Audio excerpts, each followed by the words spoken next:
Hello friends, welcome to study with king person YouTube channel. दोस्तों, आज की जो वीडियो है आपके आने वाली किसी भी एग्ज़ाम के लिए, खास करके रेलवे ग्रुप डी और एनटीपीसी के एग्ज़ाम के लिए बहुत ही महत्वपूर्ण हो जाएगी, क्योंकि इसी एक वीडियो में जो है हम लोग यूथ कंपटीशन टाइम के जो है हम लोग फिजिक्स को पढ़ रहे हैं।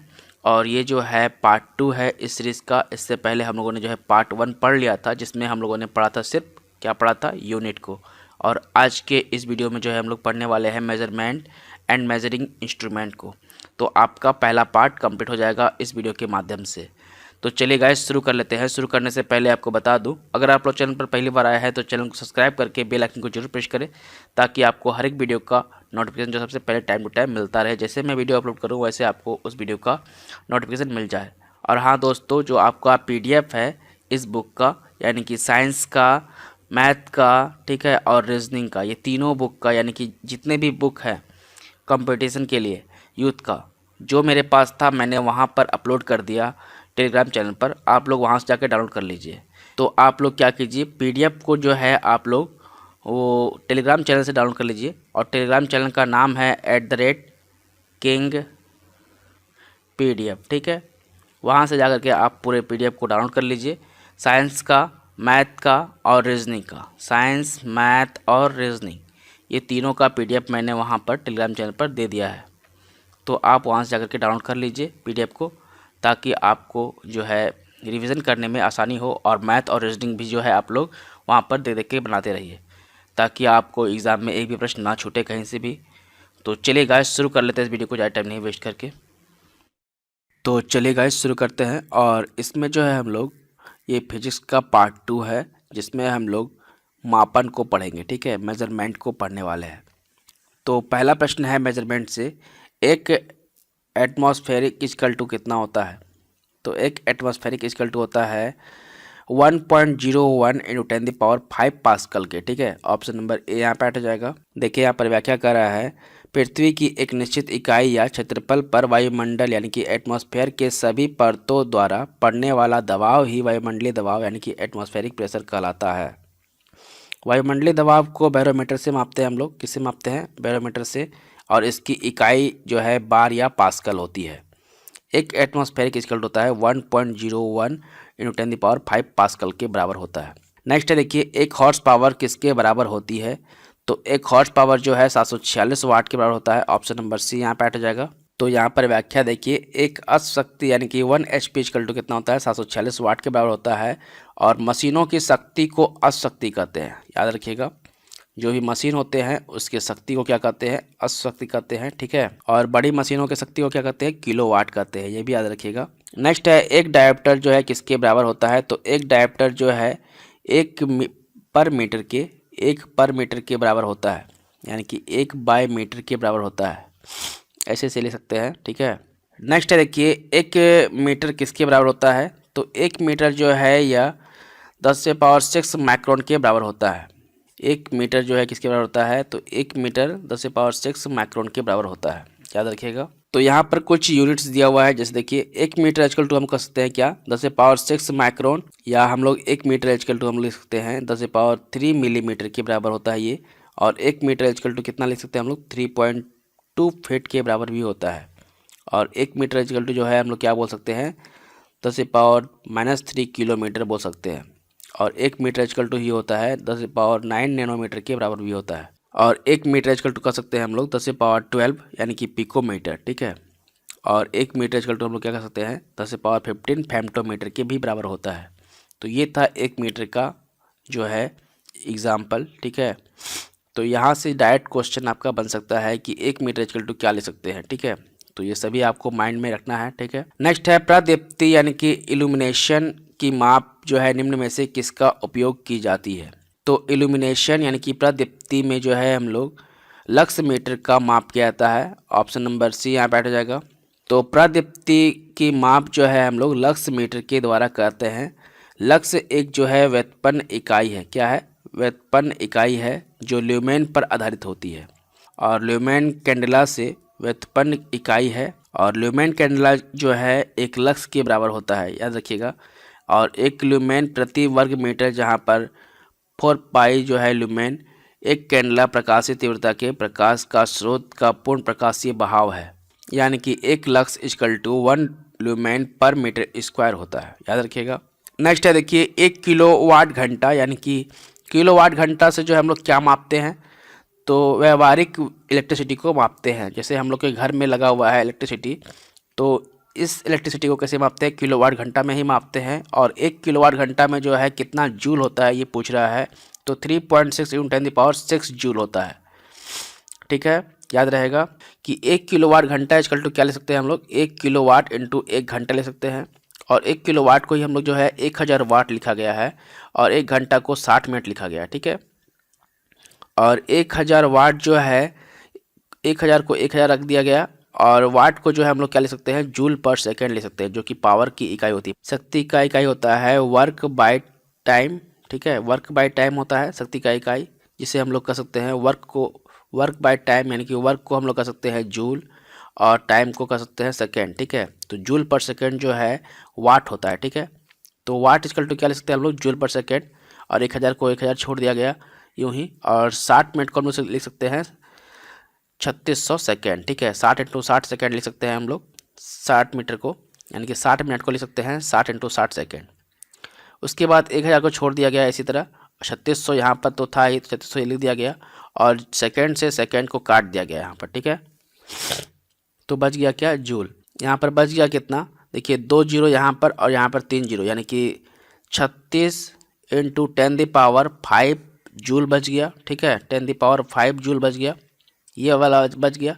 अब जो है अगर हम यहाँ पर फ्रैक्शन लगाते हैं, पॉइंट देते हैं, ठीक है, बीच में 3.6 पर, तो यहाँ पर इसके नीचे 10 हो जाएगा। तो अगर यहाँ 10 हो रहा है तो यहाँ भी जो है 1 बढ़ाना पड़ेगा, ठीक है, तो 6 हो जाएगा। तो यही हो गया यहाँ पर 3.6 जूल इक्वल टू, ठीक है।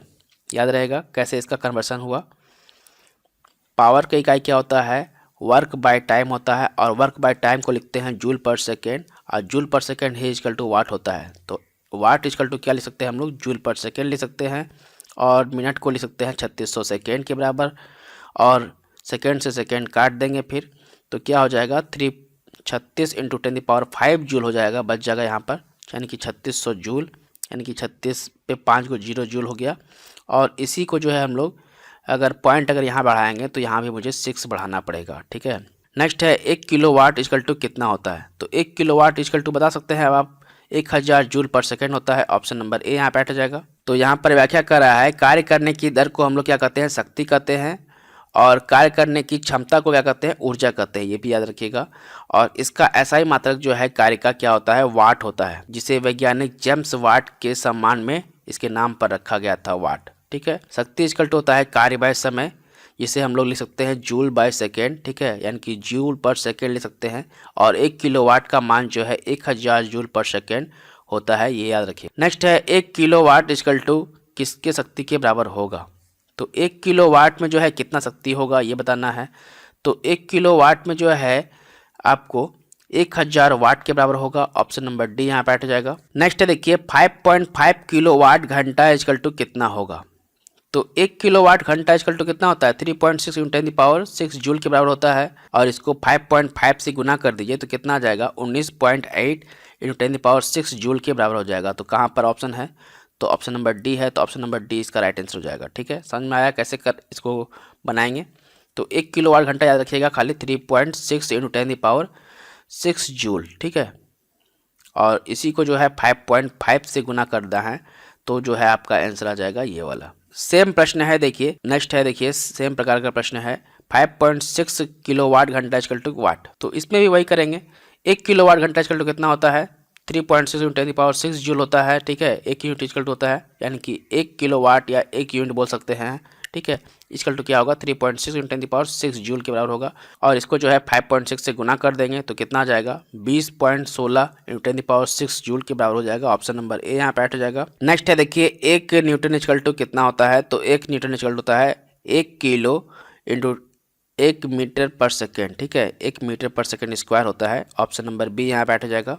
तो इसकी व्याख्या देखिए, बल इक्वल टू क्या लिख सकते हैं हम लोग, बल का फॉर्मूला होता है द्रव्यमान इंटू त्वरण, और द्रव्यमान को क्या लिख सकते हैं, तो द्रव्यमान को लिखते हैं 1 किलो द्रव्यमान, ठीक है, और त्वरण को लिख सकते हैं 1 मीटर पर सेकंड स्क्वायर। तो बल इक्वल टू होता है न्यूटन, तो 1 न्यूटन इक्वल टू कितना हो गया, 1 किलो इंटू 1 मीटर पर सेकंड स्क्वायर के बराबर हो गया। 4.6 किलोवाट घंटा इक्वल टू कितना, फिर से वही प्रश्न, 1 किलोवाट घंटा इक्वल टू कितना होता है, 3.6 × 10⁻6 जूल के बराबर होता है, और इसको जो है 4.6 से गुना कर देंगे तो कितना आएगा, तो ये आएगा 16.56 × 10⁻6 जूल के बराबर होगा। ऑप्शन नंबर बी यहाँ पे हट जाएगा। नेक्स्ट है देखिए उसी प्रकार का 1 न्यूटन इक्वल टू कितना होता है, तो 1 न्यूटन इक्वल टू हो जाएगा 1 kilometre per second square. Option number B यहाँ पे हट जाएगा।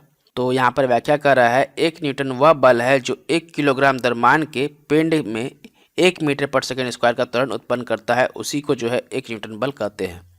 फोर्स इक्वल टू क्या होता है, द्रव्यमान इंटू त्वरण होता है, यानी कि मास इंटू एक्सीलरेशन होता है, और 1 न्यूटन इक्वल टू क्या हो गया, 1 किलो, यानी कि 1 किलो इंटू 1 मीटर पर सेकेंड स्क्वायर, और इसी को लिख सकते हैं हम लोग 1 किलोमीटर पर सेकेंड स्क्वायर लिख सकते हैं, ठीक है, 1 न्यूटन को।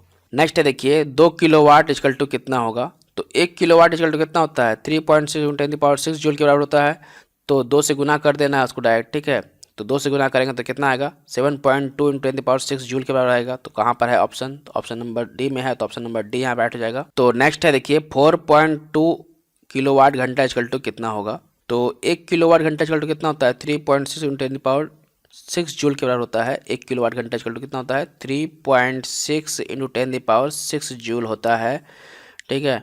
तो इसको जो है 4.2 से गुना कर देंगे तो कितना आएगा, 15.12 × 10⁻6 जूल आएगा। ऑप्शन नंबर बी यहाँ पे हट जाएगा। देखिए व्याख्या में भी वही किया गया है, 1 किलोवाट घंटा इक्वल टू कितना, 3.6 × 10⁻6 जूल, और 4.2 किलोवाट घंटा इक्वल टू कितना हो जाएगा, तो वही है, गुना कर देंगे इसको, ठीक है, डायरेक्ट, तो ये आ जाएगा।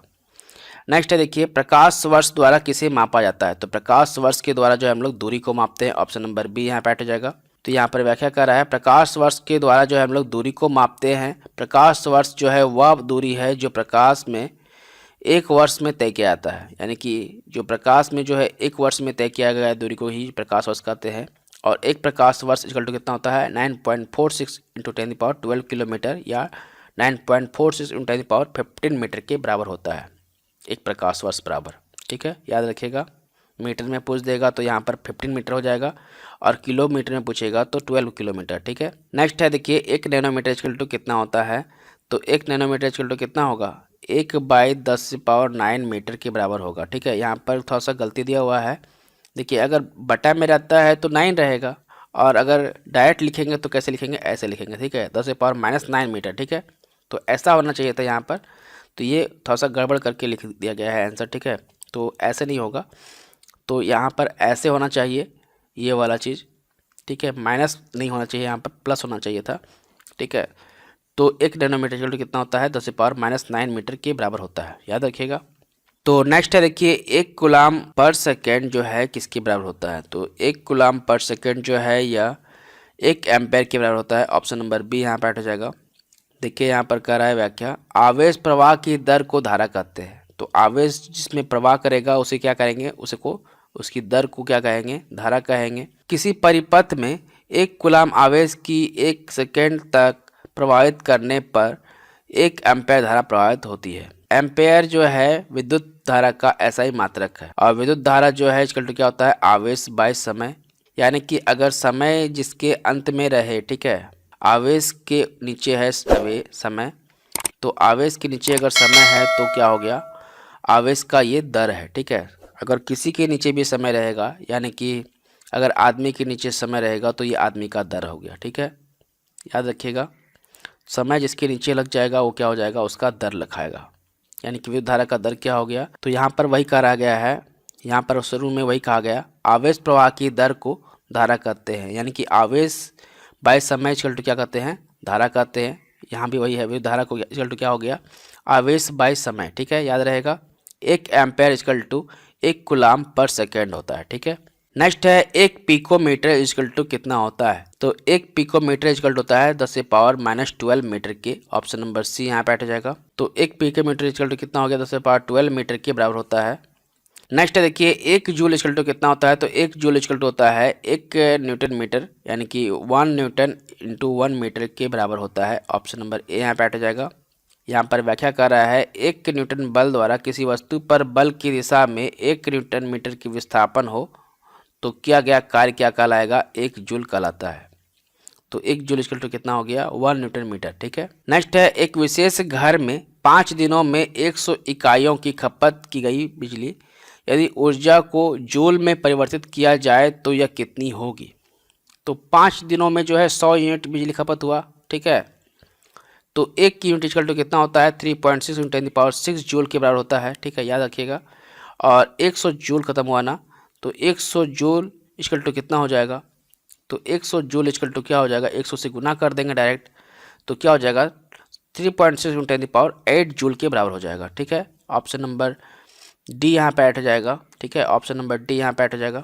नेक्स्ट है देखिए 746 वाट को क्या कहा जाता है। तो 746 वाट को जो है हम लोग एक अशक्ति कहते हैं, यानी कि 1 HP कहा जाता है। ऑप्शन नंबर ए यहाँ पे ऐड हो जाएगा। तो व्याख्या कर रहा है 746 वाट को एक अशक्ति कहा जाता है। अश्व शक्ति जो है शक्ति की मापन इकाई है, यह एक गैर एसआई इकाई है। ठीक है, यह एक क्या है, गैर एसआई इकाई है शक्ति, और शक्ति का एसआई मात्रक क्या होता है, वाट होता है, याद रखिएगा। नेक्स्ट टॉपिक है देखिए मापक यंत्र यानी कि मेजरिंग इंस्ट्रूमेंट को पढ़ेंगे। तो इसका पहला प्रश्न है, कौन सा यंत्र समुद्र के स्तर के ऊपर के वस्तुओं को देखने के लिए पनडुब्बी में प्रयोग किया जाता है। तो पेरिस्कोप के द्वारा देखा जाता है इसे, यानी कि पेरिस्कोप के द्वारा समुद्र के स्तर से ऊपर की वस्तुओं को देखने के लिए पनडुब्बी में इसका प्रयोग किया जाता है, पेरिस्कोप का। तो व्याख्या कर रहा है पेरिस्कोप पनडुब्बियों में उपयोग होने वाला ऐसा उपकरण है जिसकी सहायता से पानी में डूबे हुए व्यक्ति को पानी के ऊपर का दृश्य दिखाई पड़ता है। और दूसरा ऑप्शन था पायरोमीटर। तो पायरोमीटर क्या है, दूर स्थित वस्तुओं के ताप को ज्ञात करने में प्रयोग किया जाता है पायरोमीटर का। और तीसरा ऑप्शन था एपीडियास्कोप। तो एपीडियास्कोप का प्रयोग जो है चित्रों के पर्दे पर प्रक्षेपण यानी कि प्रोजेक्शन के लिए किया जाता है। और चौथा ऑप्शन था ओडोमीटर। तो ओडोमीटर क्या करता है, गाड़ी द्वारा चली गई दूरी को मापने में काम आता है, ओडोमीटर के द्वारा इसे मापते हैं। नेक्स्ट है वायुमंडलीय दबाव को मापने के लिए किस उपकरण का प्रयोग किया जाता है। तो वायुमंडलीय दबाव को मापने के लिए जो है हम लोग बैरोमीटर का प्रयोग करते हैं, बैरोमीटर नामक उपकरण का उपयोग करते हैं। तो यहाँ पर व्याख्या देखिए, बैरोमीटर जो है एक वायु दाब मापी यंत्र है जिसके द्वारा वायुमंडल में दबाव को मापा जाता है। वायु दाब को मापने के लिए बैरोमीटर में पानी, हवा अथवा पारा का उपयोग किया जाता है। वायुमंडल को मापने, वायु दाब को मापने के लिए जो है बैरोमीटर में पानी, हवा अथवा पारा का प्रयोग किया जाता है। और बैरोमीटर के आविष्कारक जो है कौन है, इवानो ग्लिट्स्का टोरिसेली है। कौन है, इवानो ग्लिट्स्का टोरिसेली जो है बैरोमीटर के आविष्कारक है, याद रखिएगा। नेक्स्ट है सूर्य को देखने के लिए किस यंत्र का प्रयोग किया जाता है। तो सूर्य को देखने के लिए जो है हम लोग हेलियोस्कोप का प्रयोग करते हैं, ऑप्शन नंबर सी यहाँ पे बैठ जाएगा। तो यहाँ पर व्याख्या कर रहा है सूर्य को देखने के लिए हेलियोस्कोप यंत्र का प्रयोग किया जाता है। दूसरा ऑप्शन क्या है, टेलीस्कोप। तो टेलीस्कोप जो है वह प्रकाशीय उपकरण है जिसके प्रयोग द्वारा दूर स्थित वस्तुओं को देखने के लिए किया जाता है। टेलीस्कोप क्या करता है, दूर स्थित वस्तुओं को देखने के लिए प्रयोग किया जाता है, दूरदर्शी करते हैं इसे। और तीसरा ऑप्शन क्या था, अल्टीमीटर। तो अल्टीमीटर ऊंचाई मापक यंत्र है जिसका उपयोग विमानों में किया जाता है। तीसरा क्या था, ऑडियोमीटर। तो ऑडियोमीटर जो है ध्वनि की तीव्रता को मापता है। और एरोमीटर जो है वायु और गैसों के घनत्व को मापने वाला यंत्र है, याद रखिएगा ये सभी। नेक्स्ट है विभवांतर को मापने के लिए किस उपकरण का उपयोग किया जाता है। तो विभवांतर को मापने के लिए जो है हम लोग वोल्ट मीटर का उपयोग करते हैं, ऑप्शन नंबर डी यहाँ पे बैठ जाएगा। तो देखिए व्याख्या कर रहा है, 1 कूलाम घन आवेशित यानी कि धन आवेशित पॉजिटिव चार्ज को विद्युत क्षेत्र में एक बिंदु से दूसरे बिंदु तक ले जाने में किए गए कार्य को उन बिंदुओं के मध्य विभवांतर कहलाता है। इसका मात्रक क्या होता है, वोल्ट होता है। विभवांतर का मात्रक क्या होता है, वोल्ट होता है। यह एक अदिश राशि है क्योंकि इसमें दिशा नहीं है। विभवांतर को मापने के लिए वोल्ट मीटर उपकरण का प्रयोग करते हैं, याद रखिएगा। नेक्स्ट है सर्किट में बिजली के प्रवाह का पता लगाने हेतु निम्नलिखित में से किस उपकरण का प्रयोग किया जाता है। तो सर्किट में बिजली के प्रवाह का पता लगाने के लिए जो है हम लोग ग्लैव्नोमीटर का प्रयोग करते हैं, ऑप्शन नंबर ए यहाँ बैठ जाएगा। यहाँ पर व्याख्या कर रहा है, सर्किट में बिजली के प्रवाह का पता लगाने हेतु धारामापी यानी कि ग्लैव्नोमीटर उपकरण का प्रयोग किया जाता है। यह किसी परिपथ की धारा की उपस्थिति का पता लगाने के लिए प्रयोग किया जाता है। इसका प्रयोग कहाँ करते हैं? किसी परिपथ में धारा की उपस्थिति है कि नहीं उसका पता लगाने के लिए जो है गैल्वेनोमीटर का उपकरण का प्रयोग करते हैं। दूसरा ऑप्शन क्या था? वायु दाब मापी यानी कि बैरोमीटर। इससे जो है वायुमंडल के दाब को मापते हैं। ठीक है, बैरोमीटर से क्या मापते हैं? वायुमंडलीय दबाव मापते हैं। और तीसरा ऑप्शन क्या था? वेग मापक। ठीक है, एनेमोमीटर। तो इससे जो है हवा के वेग को मापते हैं। एनेमोमीटर से क्या मापते हैं? हवा के वेग को। और चौथा ऑप्शन क्या था? दूध मापी यानी कि लैक्टोमीटर। तो दूध की शुद्धता को मापा जाता है लैक्टोमीटर से, याद रखिएगा। नेक्स्ट है, एक सॉफ्ट की आवर्तन गति को निर्धारित करने के लिए किसका इस्तेमाल किया जाता है? तो एक सॉफ्ट के आवर्तन गति को निर्धारित करने के लिए जो है हम लोग टेकोमीटर का उपयोग करते हैं। ऑप्शन नंबर बी यहाँ पे हो जाएगा। यहाँ पर व्याख्या देखिए, सॉफ्ट की आवर्तन गति को निर्धारित करने के लिए जो है हम लोग टेकोमीटर का इस्तेमाल करते हैं। यह एक वैज्ञानिक उपकरण है जिसका उपयोग वाहनों की घूर्णन गति को मापने के लिए किया जाता है। वाहन में जितने भी घूर्णन गति होते हैं, ठीक है, उसको मापने के लिए जो है हम लोग किसका उपयोग करते हैं?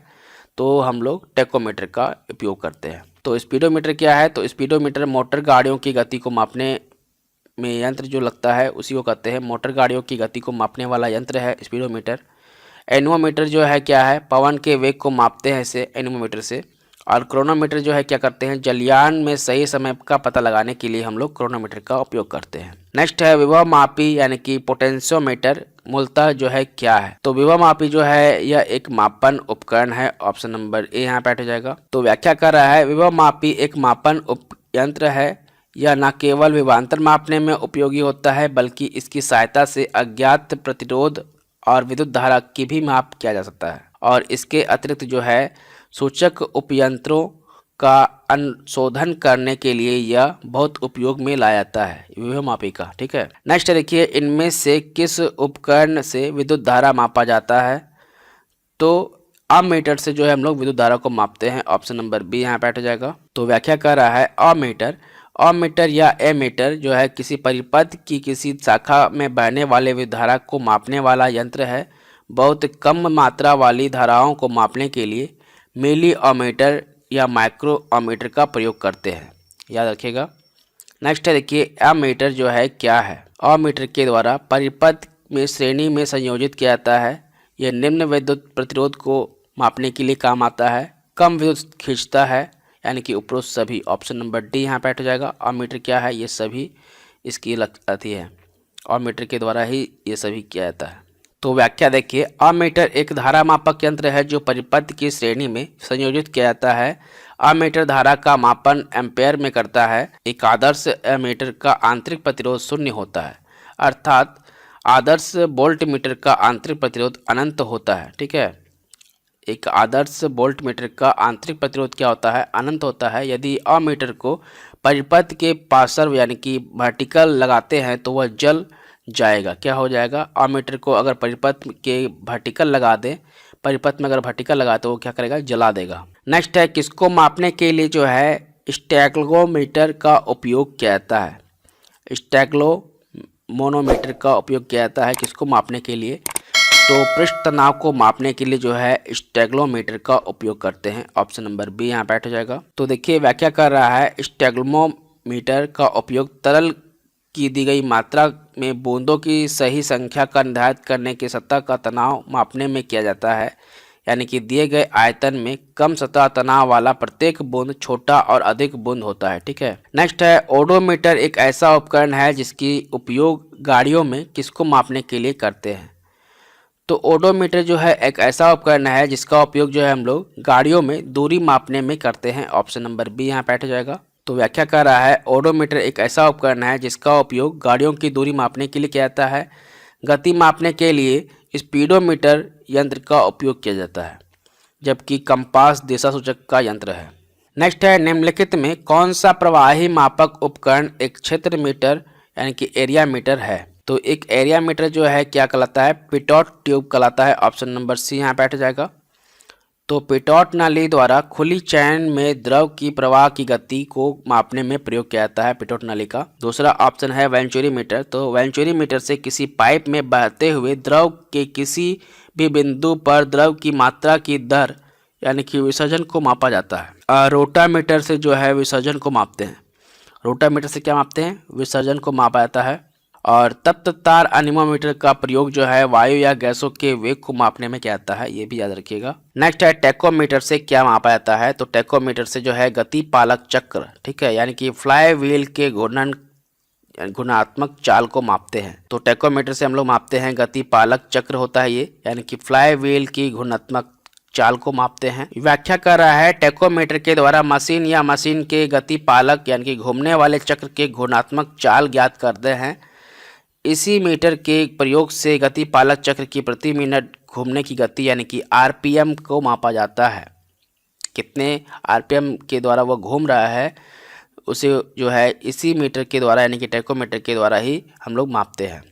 नेक्स्ट है टेकोमीटर का प्रयोग क्या मापता है, तो टेकोमीटर का प्रयोग जो है यह चक्कर के प्रति मिनट यानी कि आरपीएम को मापता है। ऑप्शन नंबर ए यहाँ पे ऐड हो जाएगा। रेट पर मिनट जो है इसी को मापता है टेकोमीटर, ठीक है। नेक्स्ट है मल्टीमीटर में होता है क्या, तो मल्टीमीटर में जो है वोल्ट मीटर, करंट मीटर और ओम मीटर ये तीनों होता है। ऑप्शन नंबर डी यहाँ पे ऐड हो जाएगा। तो मल्टीमीटर या बहुमापी एक ऐसा उपकरण है जिससे कई भौतिक राशियों को मापा जाता है, जैसे कि धारा, वोल्टता, तीसरा प्रतिरोध और चौथा निरंतरता यानी कि कंडक्टिविटी को भी मापते हैं इसी के द्वारा, मल्टीमीटर के द्वारा। और आजकल जो है डिजिटल मल्टीमीटर का प्रयोग ही हो रहा है, ठीक है।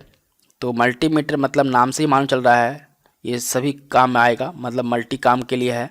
तो धारा को भी मापते हैं, वोल्टता को भी मापते हैं, प्रतिरोध को भी मापते हैं और निरंतरता को भी मापते हैं, ठीक है। और आजकल क्या हो रहा है, मल्टीमीटर का ही प्रयोग किया जा रहा है, डिजिटल मल्टीमीटर का ही प्रयोग हो रहा है।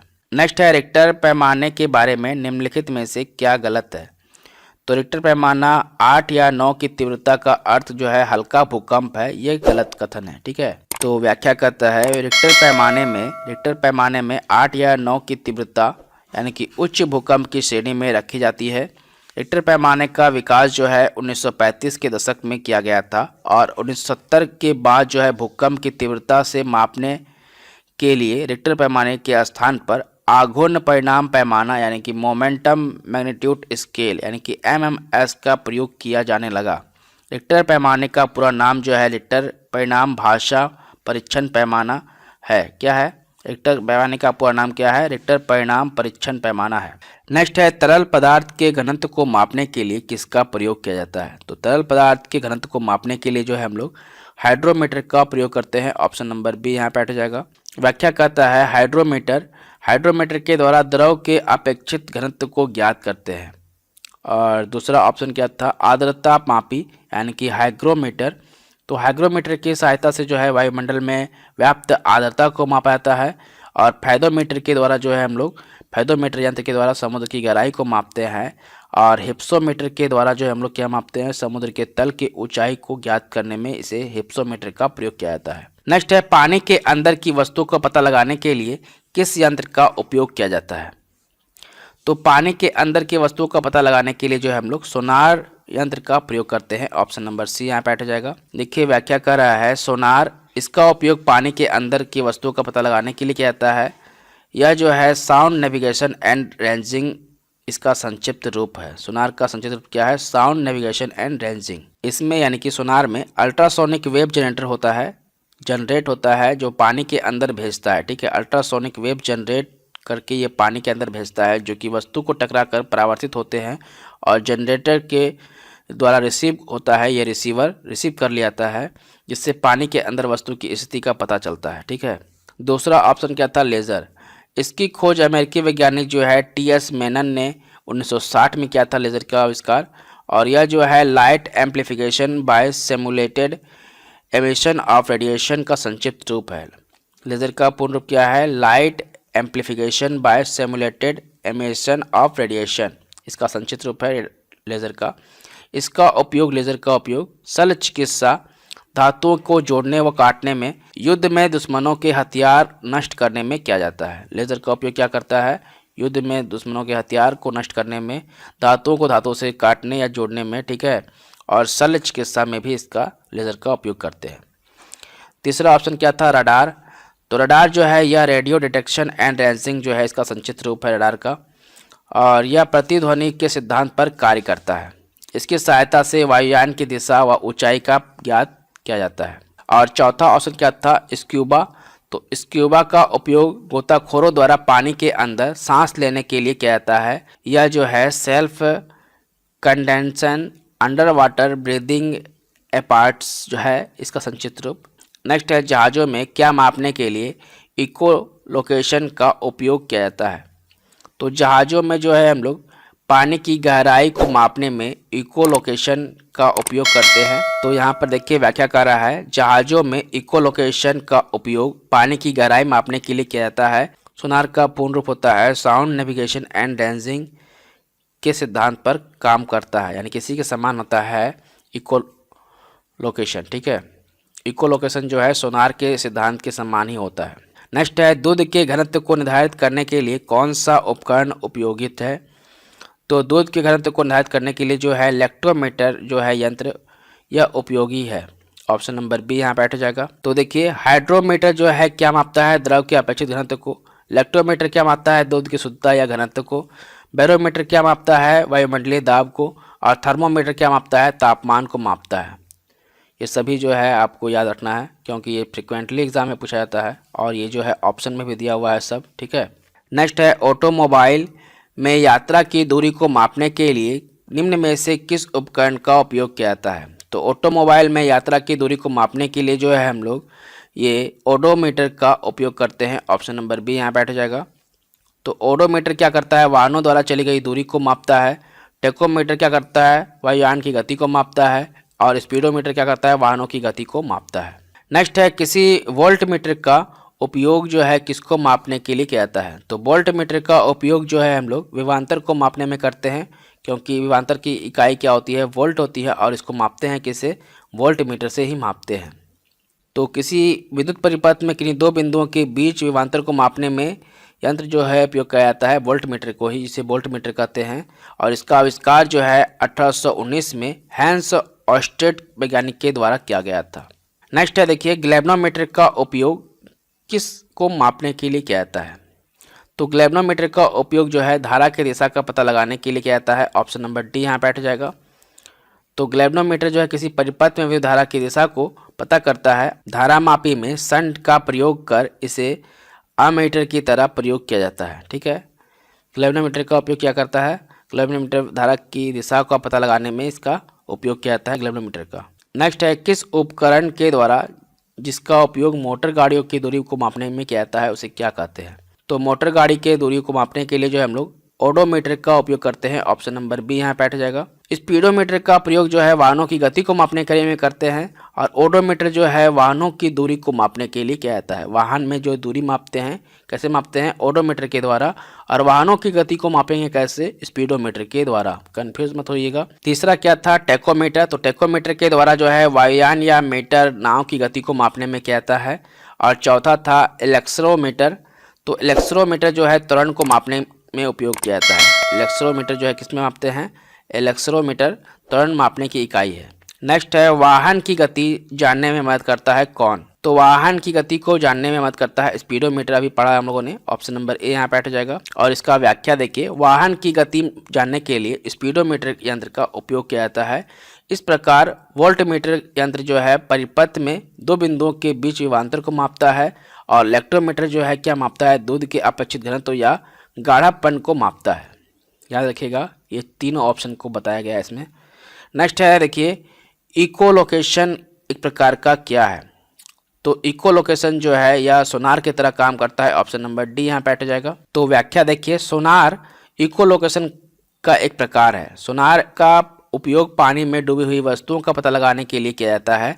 सोनार में प्रासरव तरंगें प्रयोग की जाती है। सोनार जो है सोनार का वैसे तो होता है साउंड नेविगेशन एंड डेंसिंग। ठीक है, साउंड के द्वारा जो है वो रेंज को पता कर लेता है कि साउंड भेजता है और वो साउंड अगर वापस घूम के आता है तो उसे उसका लोकेशन मालूम चल जाता है। ठीक है, नेक्स्ट है विभवांतर को मापने के लिए किस उपकरण का उपयोग किया जाता है। तो विभवांतर को मापने के लिए जो है हम लोग क्या उपयोग करते हैं वोल्टमीटर का ना। ऑप्शन नंबर डी यहाँ बैठ जाएगा। तो व्याख्या कर रहा है विभवांतर को मापने के लिए वोल्टमीटर का उपयोग किया जाता है और विभवांतर की इकाई होती है वोल्ट, जिसे भी से व्यक्त करते हैं। ये भी याद रखिएगा। नेक्स्ट है उस शब्द का चयन कीजिए जो तीसरे शब्द से उसी तरह संबंधित होगा जिस प्रकार दूसरा शब्द जो है पहले शब्द से संबंधित है। मतलब कि दूसरा शब्द क्या है विद्युत धारा, विद्युत धारा से संबंधित है अमीटर से जिस प्रकार, उसी तरह से चौथा जो आएगा वो ओम मीटर से संबंधित होना चाहिए। ठीक है, तो ओम मीटर से संबंध जो है किसका होगा, प्रतिरोध का। ऑप्शन नंबर सी यहाँ बैठ जाएगा। तो यहाँ पर व्याख्या कर रहा है, जिस प्रकार अमीटर विद्युत धारा को मापता है,